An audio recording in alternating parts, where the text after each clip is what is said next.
Right, we are here with Rory. How you doing, brother? Good, mate. Good. So, I've been working with Rory now for just under a year, Yeah. 11 months, Yeah. which is a pretty mad thing. It's been 10 months, 10? 10 months, yeah, 10, 11 months. We've spoken a few times. You probably may have seen another video of us chatting, but we thought we'd do one in person. It'd be better. Out in Madrid, pretty cool. Out in Madrid, living the life, like actually working abroad. That was one of the goals from the start.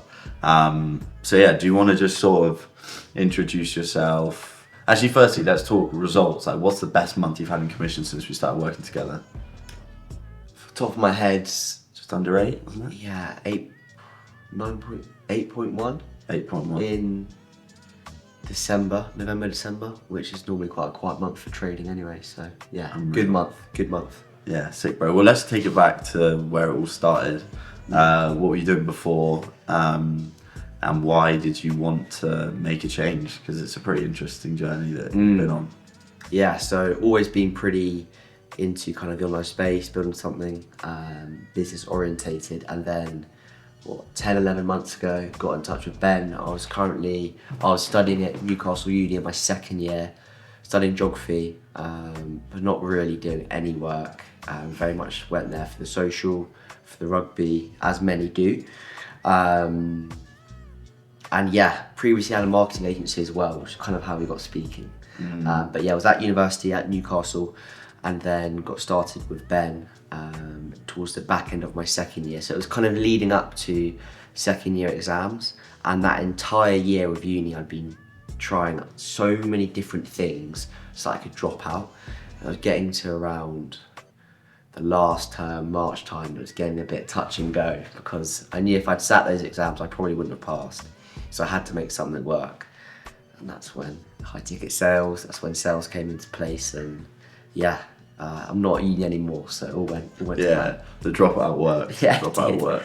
Nah, that's cool. It is weird. It feels like so much longer than a year ago, but yeah. I remember us chatting about it even before we started working together, the different things you were doing. And that's an interesting thing. I forget that you had an agency before. Yeah. What do you think now? Like, if you could talk to yourself back then when you were trying to make this agency work, what do you think you would tell us? I think I would say when you're starting out with whatever you do, it's so important to master one thing and master it really, really well.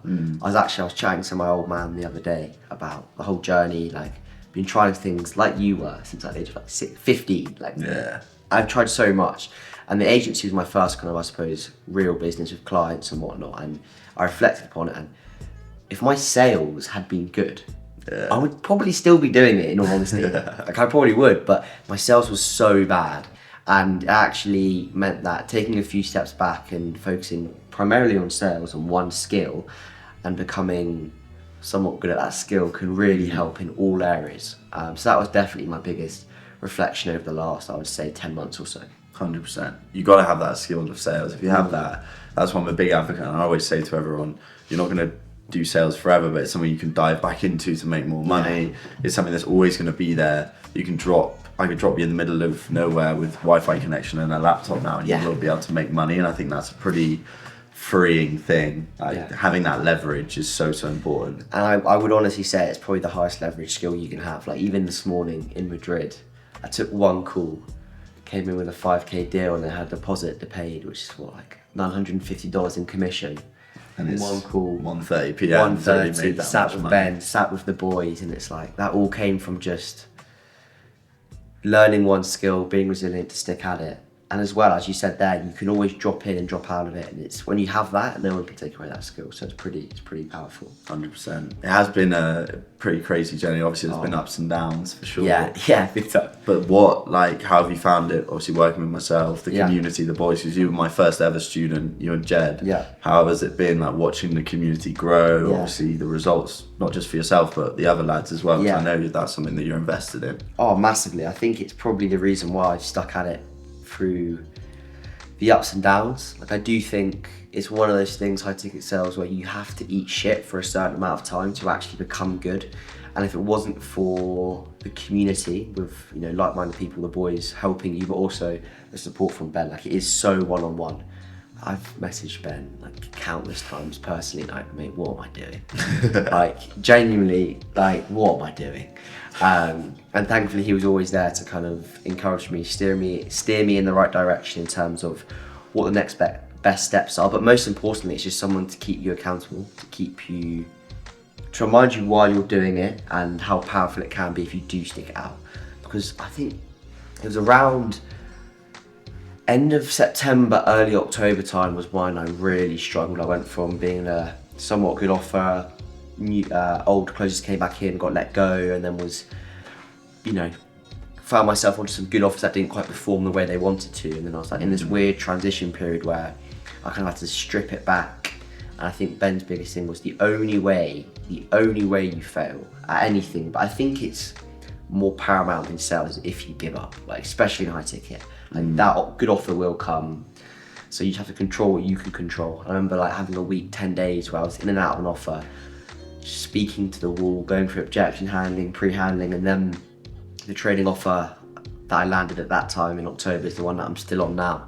And it's been the one that I've seen the most consistent revenue, most consistent cash collected. It's been where I've grown most from the team, as in helping some of the setters, helping some of the lower performing closers increase their close rates, as well as also being able to dive into the whole business side of things and really develop a bit of a I suppose relationship with the growth operator. So I've been able to learn from him, and it's really shown me what it takes to run a multi six-figure offer, as well as close on it and be the top performer for the last 3-4 months now, which is pretty cool. Cold.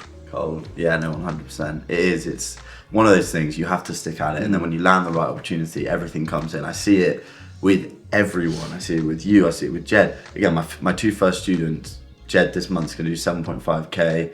You've done over 8k in a month, or around 8k. Yeah. Like Zado, he was having like consistent tough months, and then now hopefully going to break 10k this month. It's like you're willing to just hold out long enough, and then when it does click, it fucking clicks, and you can make a shit ton of money. Like you made $1,000 today, and it just feels like nothing. You've barely done anything, and that's all just down to all the inputs that you put in, day out, which give you that leverage to then that money will start rolling in eventually. Looking back though, like actually reflecting over the past year, like what is it? What's it like? Because you've done lots of different things. Like Rory's gone on now to start his own like community of like-minded young entrepreneurs. He's starting up an agency on the side of closing as well. So again, like I always preach, you can use this skill to go into lots of different avenues as time goes on. But just looking back at yourself, when we spoke, when you came up to Bristol and we had that chat and you hadn't dropped out and you were like, what do I do? Do I start? Do I go for it? How has the past like 11, 12 months been? I mean, it's hard to kind of put it into, I don't know, I think it's been, I've learned more in this last year than I have in my entire 22 years of life. Like, I was fortunate, I've got a fantastic family, went to good school, went to a good university, was having fun there, loved it. But this year has taught me more about myself, about the world, about business, and I don't think anyone can ever teach you. You have to be in it. And having someone like Ben to guide me through it, to introduce me into it, has been pretty crazy. And the other thing about high ticket, which I think is not spoken about enough, is not only do you learn the art of sales, but you learn how sales and marketing work together. You learn how a team operates. You just learn the full cycle of what it means to run a successful business. And being able to be in some 6-7-figure offers means that you just learn so much more, as well as, I would say it's quite a young man's game, high ticket sales. You really do create a strong network for yourself in terms of whether that be other closers, sales managers, growth ops, so that after the year, like if I was to in a couple months' time reflect on 12 months since starting, not only would I have learned endless skills, which I am now going to implement in starting my own business, but also endless friends met, relationships built, and network increased, I would say. All from just doing one thing and stepping into a bit of a different environment, taking a bit of a different path, which has been massive. 100%. And if you could go back to you starting out, what advice would you give yourself? Ooh, that is a good question. That is a tough question. I would say if I was to go back and give myself from starting one bit of advice, you have the best offer, you have the best network, but the highest leverage thing you can do as a closer is just be the best, have the best skill. Like if you are so skillful, and if you're skillful enough at this game, you will get the results. And I think going back, and don't focus too much on, you know, landing the best offer straight away. Don't focus too much on earning X amount in X amount of time. Just simply focus on becoming the best at that skill, doing unlimited reps, and getting very comfortable with being uncomfortable. I think that'd be the biggest thing is, you know, you can't hide the skill essentially. You know, that's the best way to see success. Just focus on closing, focus on the skill, and the rest will follow. Don't focus on the internal, and the external will follow. 100%. And Rory was on a trading offer now, but then he's been like poached for other offers because of the skill set that he's built. I've had managers reaching out to me, like saying, "Oh, you trained Rory, like he's a killer rep. He's done really well." It's just good reflection on myself as well.